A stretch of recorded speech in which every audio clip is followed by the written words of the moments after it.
In today's series, we're going to really drill down into the microbiome and think about how to support it. If it's an organ within inside an organ, if we're more bacterial DNA than we even are human DNA, it becomes important to know how to support our good beneficial flora that lives inside of us and thrives in us as if we're its home. So think of it as a garden. And when we begin to think of this analogy, we think, what can we do to fertilize our garden? And diet is how we fertilize the garden so that we can make sure that we have a healthy microbiome. And one of the things that we know is that diet has radically shifted. And as diet has shifted, so has other consequences, like obesity. 35% of the US population is obese, 30% are overweight. This equates to 60 to 65% of Americans are overweight or obese. Not only does this have huge consequences on us in terms of chronic disease, like diabetes, even like dementia, but in addition to that, it changes our microbiome. And when you shift the microbiome, you shift the trajectory of your immune system and your ability to stay well. So as we begin to eat fattier foods, saltier foods, more processed foods, it changes our fertilizer and it changes the bacteria in our gut. It changes who will grow more easily and who will take over less readily. And so one of the things we see is a decrease in certain flora, Bacteroides, and an increase in another type of flora called Firmicutes. When this occurs, what this means is that we will become more overweight. So it's not just the food that we eat, but it's also the food that our microbiome eats that determines whether or not we're able to stay lean and well. In fact, they've done studies where they took flora or bacteria from healthy humans and put them in mice that were overweight. And what you saw was on the same diet, the mice began to get smaller, mimicking the body weight of humans, mimicking the lean people that they got the flora from. And so what we see is it's not just what we eat, but that intersection with our flora that will determine how we respond to those calories. So not only have we changed how we eat, not only have we moved from hunting to gathering, where we moved around more, we went to a more agricultural society that slowed us down. In addition to that, we even quit picking our own wheat. We started to use machines to do this to make us even more sedentary. Then we moved from hunting and gathering to being more agriculturally driven, and that was one big change that shifted our flora. From there, we began to take our agriculture, take our food, and use different types of pesticides on it. A very common pesticide that's used in terms of hundreds of thousands of tons in this country is something called glyphosate. And while we thought that it seemed to not harm us, what we did not look at was what if it didn't hurt our own DNA, how about the DNA of those who inhabit us, our microbiome? And it turns out glyphosate's very dangerous to our microbiome. It kills it off. And so what we see is you kill off the good flora. And what this means is we get more metabolic issues. We will take in more calories. When we eat unhealthy fats, more of it comes in because of the microbiome that's there. And in fact, what we've begun to see is not only is there a connection between what we eat, but the microbiome in people that, for example, have diabetes.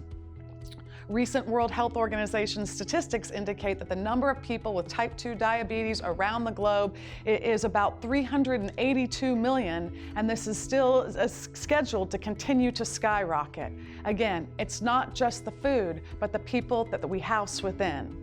In addition to diabetes taking off, what we know is that we're going to see 85% of deaths from metabolic syndrome, people who are on that diabetic continuum. So even before the diagnosis of diabetes, your risk of death increases.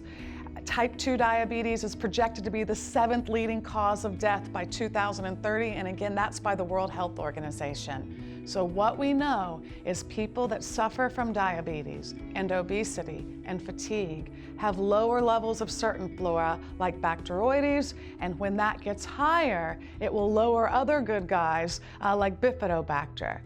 This leads us to the conclusion that diabetes is not strictly what you eat. Obesity is not strictly what you eat. Fatigue is not strictly what you eat, but its origins may also start in the gut. When we don't have our favorable flora, when we don't have the good guys around, what we see is that our gut begins to be more leaky. This permeability of the gut or leakiness of the gut is caused when we don't have the right gut bugs. When this occurs, it creates more free radicals in the body, and free radicals exacerbate different conditions, even diabetes. Most of us think that diabetes is caused by taking in too much sugar, and that is accurate, but it's not the entire story. That sugar not only damages insulin receptors, but that sugar changes our flora, and when the flora changes, we're more susceptible to free radicals, and this is further damage to insulin receptors, further pushing you along the continuum of diabetes. So, in order to improve conditions like diabetes and weight gain and fatigue, we need to not only change the diet, but change the flora that's interacting with the diet. We need to think about what we need to do to get our good guys to be more favored in our garden and bloom more readily, and put the bad guys to sleep, weed them out so that they don't take over. So, firstly, one of the things that we know is that a probiotic can act as an effective immune system modulator. It can act to protect us from other bad guys, keep us from getting sick, getting food poisoning, but also reducing inflammation in general. Inflammation can make us hurt, inflammation can make us gain weight, and inflammation can even be the root cause of things like depression. When we use probiotics, some of the things that we see in the research is, yes, that it can prevent the onset of diabetes by downregulating inflammation, decreasing things like IL-2 and IL-1, which are inflammatory interleukins that cause the immune system to be out of balance.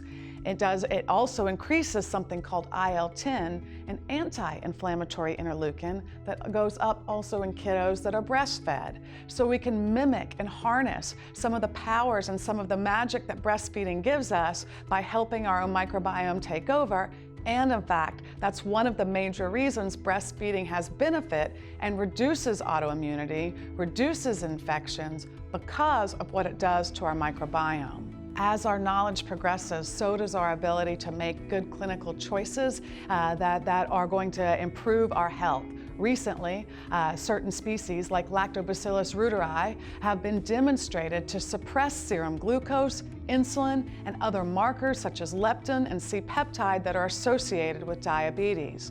They'll reduce inflammatory markers like IL-6 and TNF-alpha that come from fat tissue or adipose tissue, and change the genes that are expressed in, for example, rats that are fed a high fructose diet. So, regardless of what the rats were taking in, when given the probiotic, it changed the genetic expression so they did not go on to get a full-blown diabetes.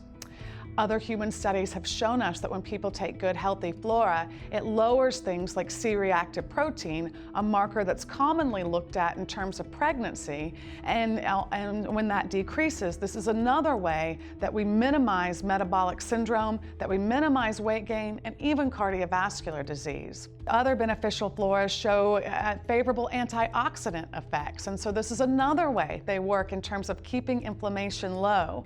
As an antioxidant, turning down free radicals, and free radicals are the major things that accelerate aging and therefore age-related conditions, cardiovascular disease, dementia, osteoporosis.